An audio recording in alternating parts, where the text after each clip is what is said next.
ଚାଲନ୍ତୁ ଆଜି କରିବା ଅମୃତଭଣ୍ଡାରେ କ୍ଷୀରି। ପ୍ରଥମେ ଅମୃତଭଣ୍ଡାକୁ କାଟି ତାକୁ ଚୋପା ଛଡ଼େଇ ତାକୁ ଛୋଟ ଛୋଟ କାଟି ଦେଇକି ତା ମଝି ଶିରାକୁ କାଟି ଦେଇ ତାକୁ କୋରିଦେବା। କୋରି ଦେଇକି ତାକୁ ଭଲ ଭାବରେ ଧୋଇଦେବା, କାହିଁକିନା କ୍ଷୀରରା ବାହାରିଯିବ। ତାକୁ ଛାଣିଦେବା। ତାପରେ ଗୋଟେ ପ୍ରେସର କୁକରରେ ଘିଅ ପକାଇ ସେଇ କୋରା ଅମୃତଭଣ୍ଡାକୁ ପକାଇ ଭାଜିଦେବା। ତା ଦେହରେ ଟିକେ ଚିନି ମଧ୍ୟ ପକାଇଦେବା।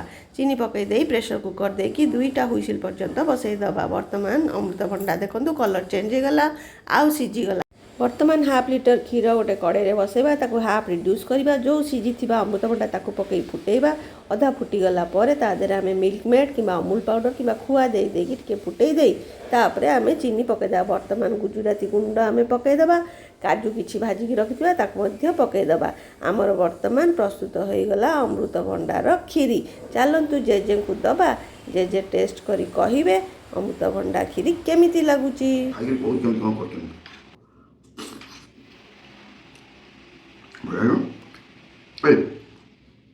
पूरा एकदम टप है तो खीरी पीरी नुहे तो अरे एटा खीरी नुहे तो କ୍ଷୀରି ଭଳିଆ ଲାଗୁନି କି? अरे मिठा होनी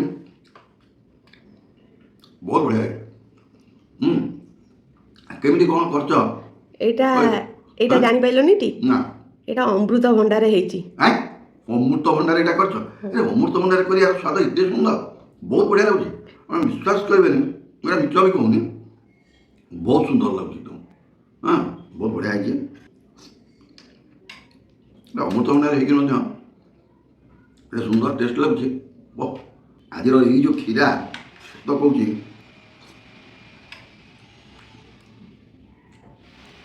ଓ ଓ ଫାର୍ଷ୍ଟ କ୍ଲାସ୍।